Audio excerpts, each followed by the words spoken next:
이제 오늘 우리에게 주신 하나님의 말씀을 나눕니다. 오늘은 욥기 2장 말씀을 함께 나누겠습니다.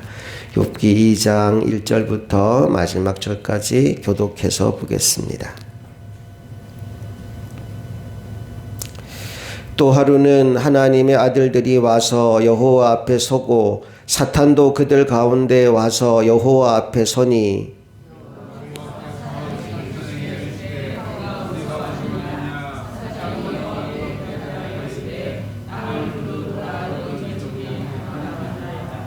여호와께서 사탄에게 이르시되 내가 내 종 욥을 주의하여 보았느냐. 그와 같이 온전하고 정직하여 하나님을 경외하며 악에서 떠난 자가 세상에 없느니라. 내가 나를 충동하여 까닭없이 그를 치게 하였어도 그가 여전히 자기의 온전함을 굳게 지켰느니라.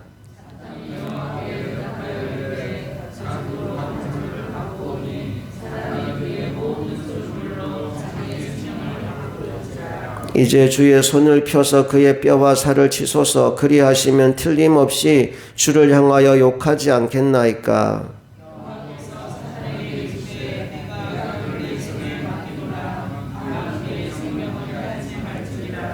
사탄이 이에 여호와 앞에서 물러가서 욥을 쳐서 그의 발바닥에서 정수리까지 종기가 나게 한지라.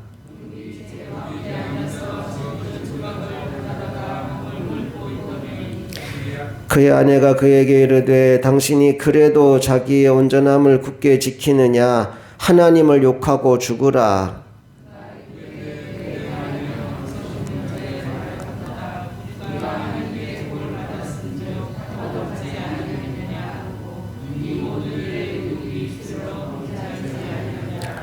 그때 욥의 친구 세 사람이 이 모든 재앙이 그에게 내렸다 함을 듣고 각각 자기 지역에서부터 이르렀으니 곧 대만 사람 엘리바스와 수아 사람 빌닷과 나아마 사람 소발이라. 그들이 욥을 위문하고 위로하려 하여 서로 약속하고 오더니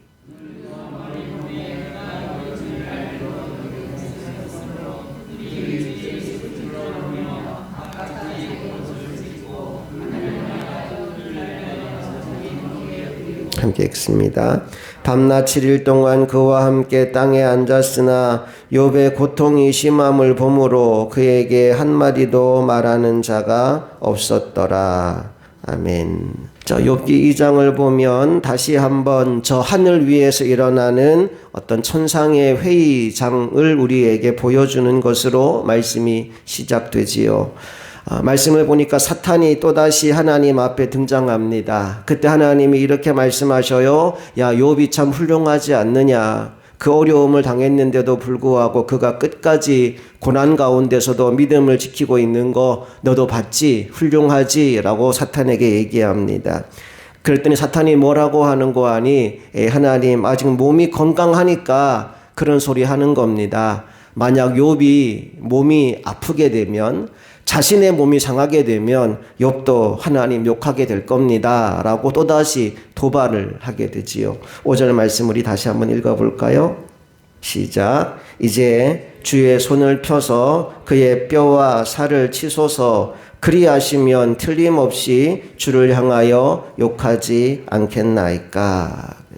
지금 몸이 아프지 않으니까 그나마 살 것 같으니까 그런 소리라도 하는 겁니다. 아마 욥도 몸이 아프면 하나님 원망할 겁니다. 라고 얘기를 해요. 하나님 이번에도 사탄에게 허락하십니다. 그래 한번 해봐라. 나는 여전히 욥을 믿고 있다. 라고 말씀하시면서 똑같이 한계선도 그어주십니다. 자, 6절 말씀 가볼게요.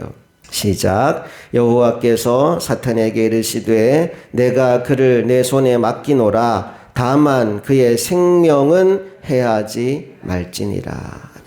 욥기를 보면서 우리가 알 수 있는 게 뭐냐 하면 인생의 모든 문제와 고난과 어려움을 하나님이 모르는 게 아니라는 거예요. 사탄이 역사할 때에도 하나님의 허락하에만 일할 수 있어요. 그런데 또 하나 중요한 것, 하나님이 항상 경계를 정해 놓으신다는 겁니다. 감당하지 못할 시험 당함을 하나님이 허락하지 않으셔요. 여러분 인생 가운데 오늘도 정말 힘들고 어려운 고난과 도저히 해결하기 어렵다 싶을 만한 문제들이 있겠지만 여러분 하나님은 여러분에게 이길 힘을 주시는 분이십니다.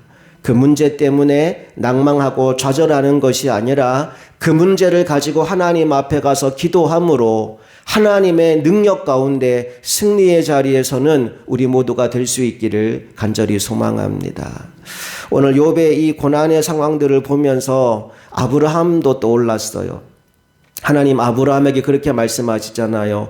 100살에 얻은 소중한 아들 이삭을 내게 번제로 바쳐라. 사실은 하나님이 받고 싶은 게 그 아들 이삭이 아니었어요. 하나님이 받고 싶은 건 뭐냐 하면 아브라함의 믿음이었어요.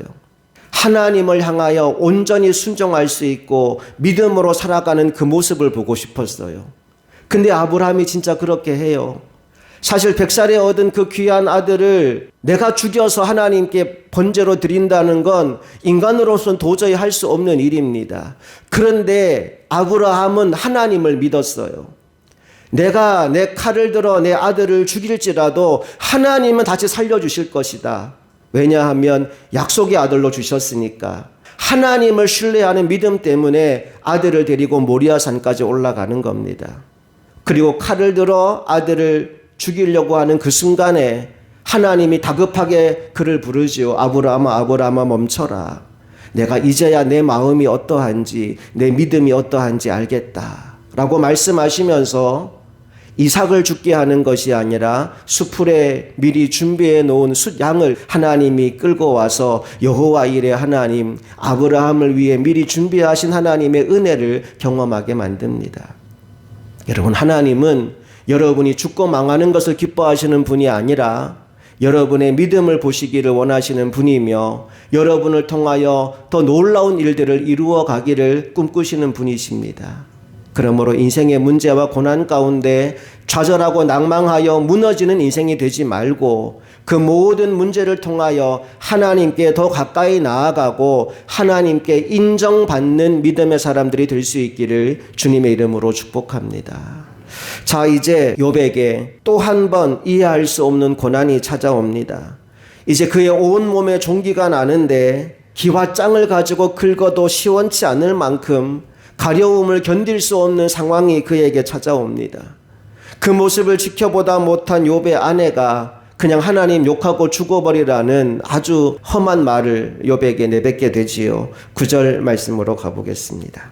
시작. 그의 아내가 그에게 이르되 당신이 그래도 자기의 온전함을 굳게 지키느냐? 하나님을 욕하고 죽으라. 아니, 이 상황까지 견디고도 당신 하나님 믿을 거냐고.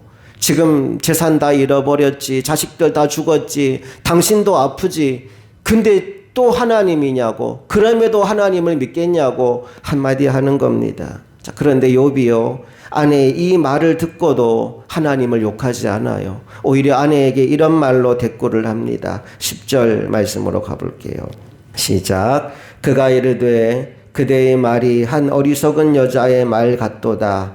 우리가 하나님께 복을 받았은즉 화도 받지 아니하겠느냐 하고 이 모든 일에 욥이 입술로 범죄하지 아니하니라. 한마디로 하나님의 주권을 인정하는 태도입니다. 주신 분이 하나님이시라면 그분이 가져가시는 것도 당연한 일이지 라고 말하고 있는 겁니다.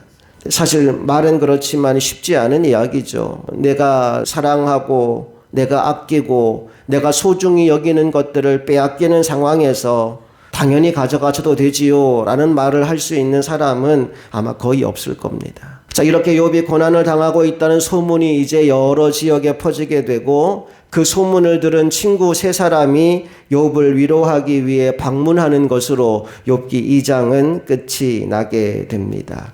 어제도 말씀드렸던 것처럼 때때로 우리 인생에서도 이해할 수 없는 고난과 어려움이 찾아올 때가 있습니다. 때로는 그 고난이 겹겹이 쌓여서 몰려올 때도 있습니다. 여러분, 그때 그 상황을 견뎌낸다는 건 정말 쉬운 일이 아닙니다. 제 인생에도 이런 상황이 있었어요. 저희 누님이 암으로 돌아가시고 1년도 안 돼서 저희 아내가 암 진단을 받고 4개월밖에 살지 못하고 하나님의 부름을 받고 또 연이어서 어머니가 갑자기 또 아프시다고 해서 진단했더니 말기암이라고 하고 어머니까지 불러가시고 그 상황을 거의 3, 4년에 거쳐서 겪으면서 목사임에도 불구하고 제 마음에 그런 생각이 드는 거예요. 하나님 정말 살아계시나요? 하나님 정말 내 기도를 들으시는 분이 맞나요? 라는 생각이 목사인 제 마음에도 드는 거예요. 여러분 인생에도 때때로 왜 이렇게 고난이 멈추지 않지? 왜 이렇게 힘든 일이 계속 찾아오지? 하나님 정말 살아계신 거 맞나? 하나님이 정말 나와 함께 하시는 거 맞나? 하나님이 정말로 나를 사랑하시는 게 맞나? 라는 생각이 드는 순간이 있을 겁니다. 여러분, 그러나 그 어떤 상황을 만나더라도 저와 여러분이 어리석은 자리에 서지 않기를 원합니다. 욥이 그의 아내에게 말하잖아요. 당신 어떻게 이렇게 어리석은 여자 같은 소리를 하고 있냐고. 하나님 살아계신다고. 하나님 오늘도 일하고 계신다고. 욥은 그 상황에서도 하나님을 원망하지 않고 하나님 안에 계속 머물러 있었습니다. 그랬더니 하나님이 마지막에 가서 회복의 은혜를 그에게 경험하게 만들어 주십니다. 오늘 고난의 시간을 통과하고 있는 분이 있다면 여러분 그 고난을 통하여 하나님을 누구보다 뜨겁게 만나게 되시기를 축복합니다. 그래서 내 인생 가운데 고난이 화가 아니라 복이었다고, 고난 당하는 것이 내게 유익이었다고, 내가 그 고난을 통해서 하나님을 제대로 알고 하나님을 제대로 만나게 되었다고 고백하게 되기를 원합니다. 욥기 마지막 결론이 그거거든요. 욥이 이렇게 말해요. 내가 하나님에 대해서 전에는 귀로 듣기만 했는데 이제는 내 눈으로 하나님을 봅니다. 그 고난을 통과하면서 욥이 하나님이 어떤 분인지를 제대로 경험하게 되었다는 거예요. 내 눈으로 보는 하나님.